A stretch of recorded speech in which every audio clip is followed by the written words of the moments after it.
Hey everyone, welcome into the Thinking Crypto podcast, your home for cryptocurrency news and interviews. I'm your host, Tony Edward. On your way in, please hit that subscribe button as well as a thumbs up button and leave a comment below. If you're listening on a podcast platform such as Spotify or Apple, please go ahead and follow and hit the 5-star rating. Okay, folks, let's start with the price of Bitcoin because Bitcoin is retesting some lows again. It is currently just above $67,000. So after climbing above 70K, we're seeing it roll over. So a couple of scenarios that could play out here. One, we are heading back to that extreme oversold zone. We know based on the RSI by the textbook, anything below 30 is oversold, and we've gone very low where the RSI is turning red. So when it's overbought and it's extended beyond 70, it usually turns green. So we are below 30 and Bitcoin is retesting those lows again.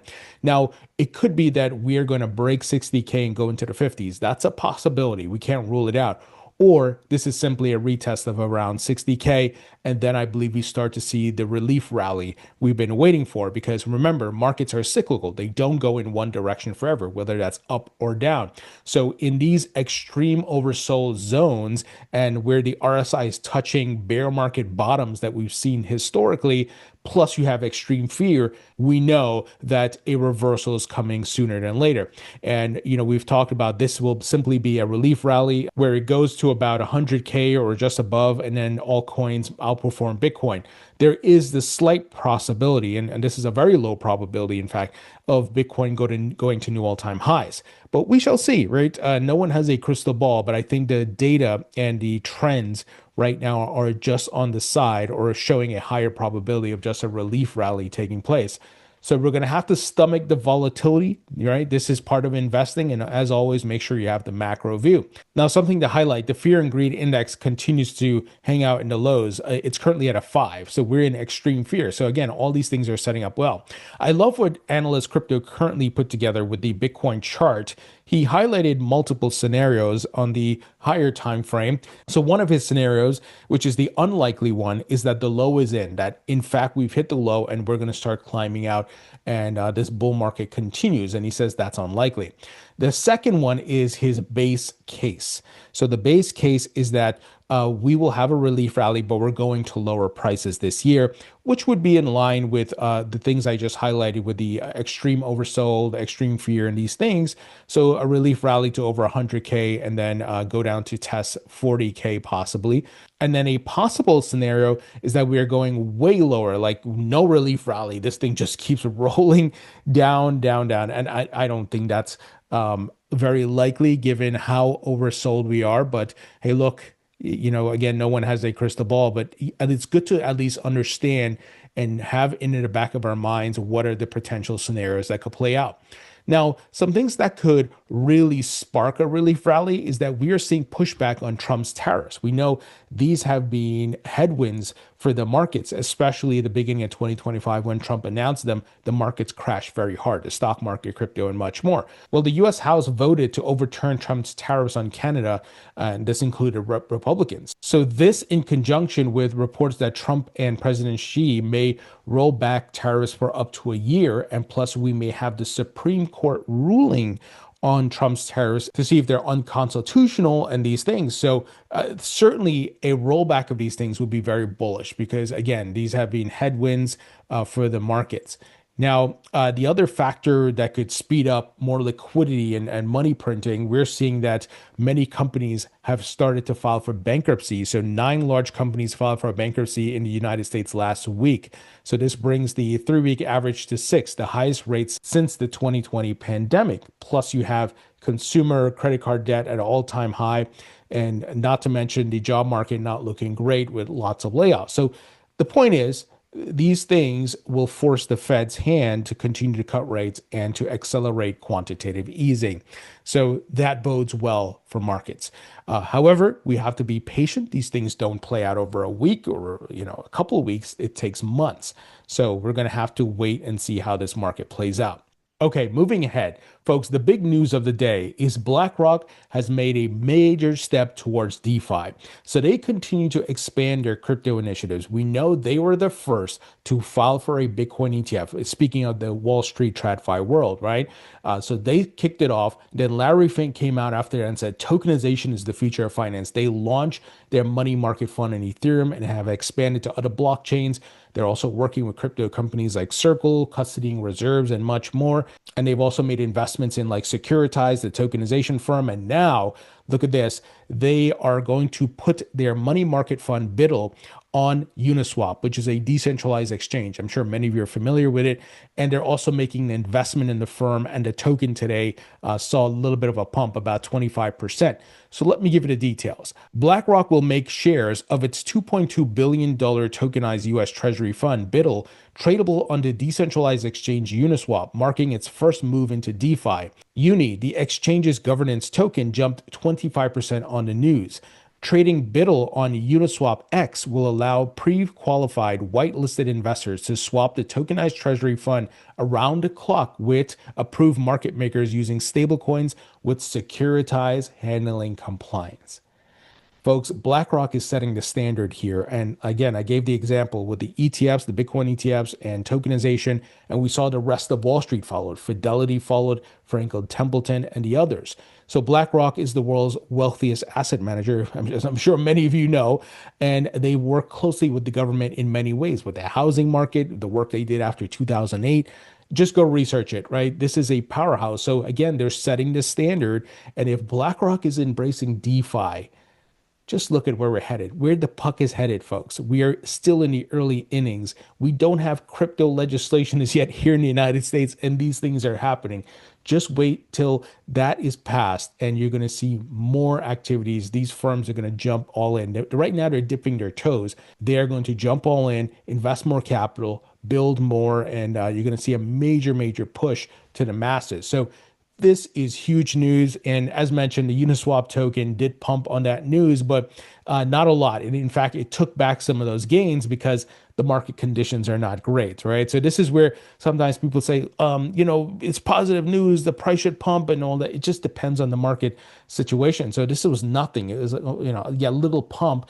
But then again, the market took it all back, right? You probably had limit orders, people ready to sell their Uni token and all that. Now, some more bullish news from BlackRock. So BlackRock executive says 1% crypto allocation in Asia could unlock $2 trillion in new flows. So let me give you the details. So even a 1% crypto allocation in standard portfolios across Asia could translate into nearly $2 trillion of inflows, highlighting how modest shifts in asset allocation could transform the digital asset market, according to head of APAC iShares at BlackRock, Nicholas Peach. BlackRock's iShares unit, whose US-listed Bitcoin ETF IBIT has rapidly grown to about $53 billion in assets, is seeing strong demand from Asian investors as ETF adoption accelerates across the region. Now, we were just talking about Hong Kong yesterday, and that Hong Kong is obviously controlled by China, and wait till mainland China opens up crypto ETF access, folks, because then they don't have to worry about capital flight and all these things. The capital will be in the protected wrapper that they can track, right? So it says here, regulators in markets such as Hong Kong, Japan, and South Korea are moving toward broader crypto ETF offerings, but industry leaders say investor education and portfolio strategy will be critical to channeling traditional financial capital into digital assets. That's where BlackRock and these firms are going to go out and educate these folks, meet with them. So again, we're at the tip of the iceberg. We're still early, and legislation isn't fully formulated in many of these regions. They're in the process of being done. So I'm bullish from the macro. I know right now I'm certainly bearish because of how the market's been acting. My portfolio is down just like yours, right? But waiting for that relief rally, and then we have to chill out and accumulate, and then wait for the next bull market to start. So great to see all of these things are happening. It's pretty incredible. And here's an example of how adoption is opening up globally. So Denmark's largest bank, Danske Bank, if I'm saying that right, ends its 8-year crypto ban, now offering Bitcoin and Ethereum ETPs to clients. So again, tip of the iceberg. They're now unbanning the people who were against it and all that. They've capitulated right here in the United States. Vanguard and all these people who are naysayers and detractors, they're now capitulating. So it's inevitable. They're all going to bend the knee here and adopt crypto. So it's really, really amazing to see this happening. And here's another example. $140 billion Stripe announces X402 on Base. So Base is, of course, Coinbase's Ethereum Layer 2 blockchain. So they're enabling direct USDC payments from AI agents. This is going to be a big use case of stablecoins and blockchain technology. With AI agents, they're not going to use cash and they're going to be running 24/7. So they need instant settlement and fast transactions. Stablecoins are going to be a big part of that. So this is certainly a big use case in the future. Right now, the infrastructure is still being established. Not a lot of people are using AI agents, obviously, and there's probably going to have to be a lot of regulation here. So we're getting there, guys. We're getting there. But this is where, again, you got to have that macro view. If you're caught up in the emotions of the price action right now, you're going to miss it. And if you're just moving by the roller coaster movement of the prices by panic selling and FOMOing in, that's not going to work out for you long term. I didn't grow my portfolio by doing that. There was a period when I entered the market and I was not financially educated that I was doing those things, right? Buying pumps and then selling out of fear when the market went down. And I was like, what? Hold on, what's going on? I'm not making money here. And through a lot of research and studying and interviewing people smarter than me and understanding the cyclicality of markets and the sentiment of markets, and not to mention the Fed and the macro and how that impacts markets, now I know better. That's why I told you guys a lot of my entry for Bitcoin and other assets was in December 2022, January 2023, at the bottom of the market after FTX. People are scared, running, there's blood on the streets. And guess what? That worked out for me, especially my Bitcoin holdings, as Bitcoin ran up, because markets are cyclical. So that's why what's happening now, it sucks. I don't like it, but it's just the cyclical nature of markets. Folks, this episode is brought to you by VeChain, which is a top layer one enterprise blockchain in the crypto market that's getting a lot of adoption from enterprises and businesses around the world. VeChain has 5 million plus active users, 350 applications built on it. It's been around since 2015, and I am a VET token holder. I have been since 2018, so I'm very bullish on this project. They're partnering with Dana White in the UFC. Last year, Dana White bought $1 million in VET token. So they're working with firms such as Boston Consulting Group, Walmart China, PwC, BMW, and others. And these folks are building really cool Web3 technologies. Now, some of the key features of the VeChain blockchain includes it's scalable, secure, fast, compliant, and purpose-led. And they're working with different firms to build really cool Web3 rewards ecosystems and much more. And for the VET token, you can stake it in the Stargate wallet. So check out VeChain, guys. Again, I'm a holder. I'm bullish on this project. And to learn more, go to vchain.org. Link will be in the description. Now, folks, today we got some big updates from Ripple. More adoption of the XRP ledger.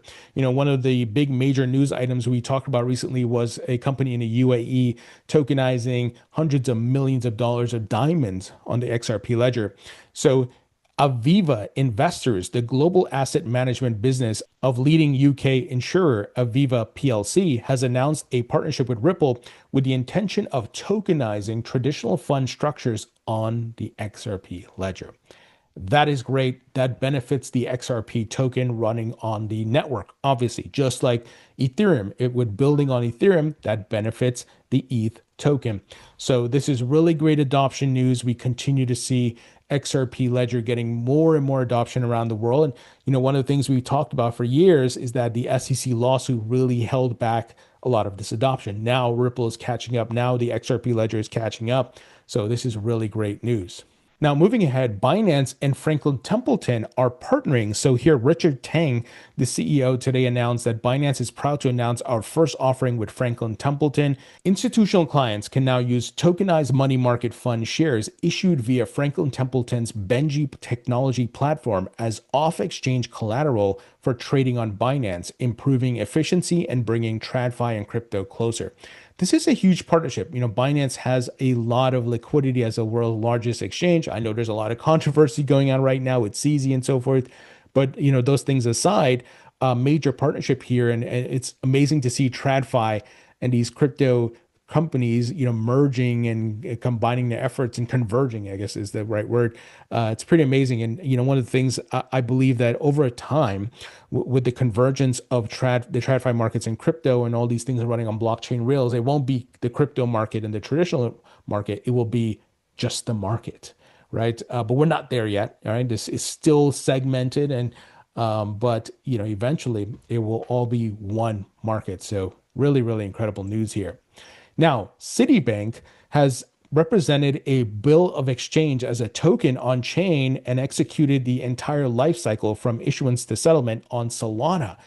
This is big for Solana and also another example of how banks and TradFi institutions are utilizing blockchain technology. So Citi published an article on their website just last week called Supply Chain Financing, Durable Global Trade in the Age of AI.